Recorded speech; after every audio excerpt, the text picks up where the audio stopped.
Welcome back to the Final K. It is the 20th edition of the Strade Binache, where we will see them take to the famous roads of Tuscany. I've got my Italian football shirt on, which isn't the same region, but it is the thought that counts. In this video, I'll be going over a preview of the race and also a couple of riders to keep an eye out for. I will also be live for the race on Saturday if you want to come and join me. This is the route here. There has been quite a lot of changes, so let's go through them. Last year, the race was 215 kilometres with 80 kilometres of gravel. This year, it is 203 kilometres with 63.1 kilometres of gravel. Two gravel sectors have been removed this year, the first one being La Piana at 6.4 kilometres long and the second one being the Serravalle at 9.3 kilometres long. The Vedrite, the first gravel sector this year, has been cut from 4.4 kilometres to 2.4 kilometres. However, there has been two new gravel sectors added this year, both at a 2-star difficulty rating.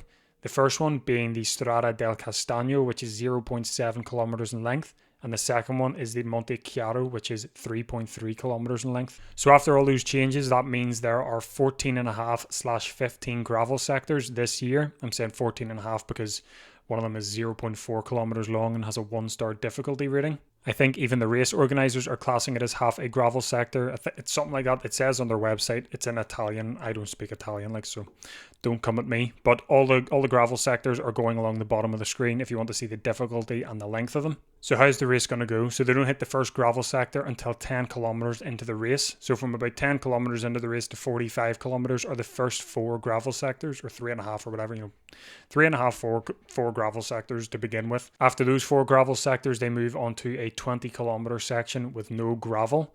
There is a climb though, the Montelsino, 5.2% average and a length of 5.5 kilometres long. After that, we hit the middle of the race, so from about 63 kilometres to 131 kilometres are the 4 longest gravel sectors of the day, 4 torturous ones, all 4-star and above in difficulty. The 2 hardest sectors of the day, both 5-star in difficulty rating. The first one, Martino in Grania, is 9.4 kilometres long. And then the most famous one of the day, Monte Santi Maria, it is 11.5 kilometres in length. Like I said, 5-star in difficulty rating. It is also named after Fabio Cancellara, who has won this race 3 times. It's also where we've seen Tadej Pogačar and Tom Pidcock attack in last year's race and go off as a duo. After that, we move on to the final third of the race. So from about 148 kilometres to the finish, there are 7 more sectors of gravel, but none of them are as long as the previous 4 mentioned, the longest being 3.3 kilometres long and the shortest being 0.7 kilometres long. Ones to note in this final third are Colle Pinzuto, which is 4-star in difficulty rating, 2.4 kilometres long and is now named after Tadej Pogačar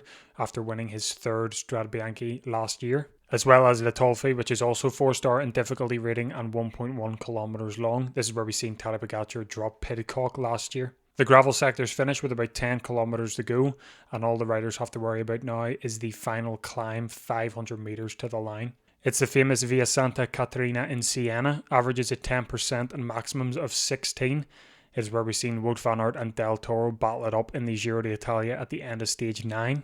After the climb that, it is a couple turns until they get into the centre of Siena where the finish line is. So let's move on to my top 5 riders to watch in this year's Strade Binache. As you can see, we've got the defending champion there, Tadej Pogačar. There's not really much to say about him, and I don't really have much to say about him.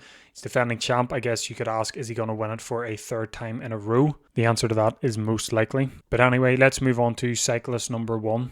It is Egan Bernal. It's his first time riding the Strade Binache since 2021. He came 3rd in this race in 2021, so he has got good experience at it. In terms of this season, he hasn't really raced much. He got 1st at the Colombian National Championships at the start of the year, and then last week he got 7th at the Fon Ardeche Classic. I have a slight feeling that this is going to be Egan Bernal's comeback year, return of the Mac and all that. But yeah, I did a TikTok about a month or so ago, a hot take basically saying that Egan Bernal was going to top 3 a Grand Tour or win a 1-week stage race.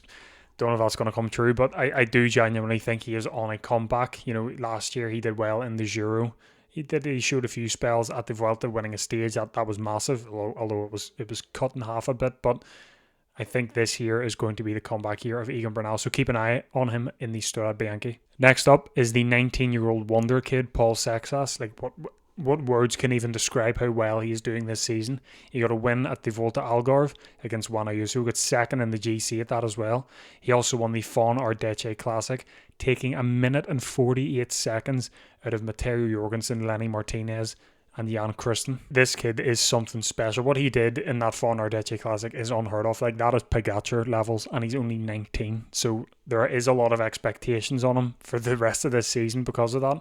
I hope there isn't too much pressure on him, but he is French. He rides for a French team, and after what he did at the Fawn Ardetje Classic, I have to put him on the list for the Strade Binache here. So keep an eye on Paul Sexas on Saturday. Third on the list is Ben Healy, and what an unreal season he had last year. Watching someone representing Ireland do that. Third at the Worlds, 9th in GC at the Tour de France. He also won a stage. He put on the yellow jersey as an Irishman for the first time since Sean Kelly, so it's the first time I've seen someone from Ireland put the yellow jersey on at the Tour de France. He came third at Liège. He got fourth at this race last year behind Tom Pidcock and Tim Wellens. However, Tim Wellens isn't riding this race this year after a fracture in the collarbone. So could we see him move up into third or even second? Or will someone else from UAE get there before him? Now, before I move on to the top two, I just want to give a couple honourable mentions for other riders that haven't been mentioned here in this top 5. Leonard van Uitveld came 9th in this last year. He's also finding his form again after an impressive UAE tour, coming 3rd up the Jebel Mobra and 6th overall. Pello Bilbao, who got 5th at this race last year, and also this season got 6th at the Clásica Jaén, which is the Spanish Strade Binache. Now, I've seen this guy's name pop up a few times on social media. It is Gianni Vermeersch. He got 7th at this race last year and also came 5th at the Clásica Jaén this year. We've got 2019's winner of this race, Julian Alaphilippe. Now, the only reason I'm saying him is because in the Volta Algarve, he did a great solo attack, and he was able to hold that solo attack for 10-20 kilometers on his own at a good pace, so it's just someone to keep an eye on. Last of the honourable mentions, 2022's winner, Wout van Aert, broke his ankle at the start of the year, was meant to ride Omloop but got ill, however returned there at the Samen, which he got a puncture, so the luck is still following Wout van Aert this year, but can we see him do well at the Strade Binache on Saturday? Now we're on to the top two, so let's have a look at Tom Pidcock. 2023's winner, he came 2nd last year, and he's rode it 4 times and hasn't finished outside of the top 5 once.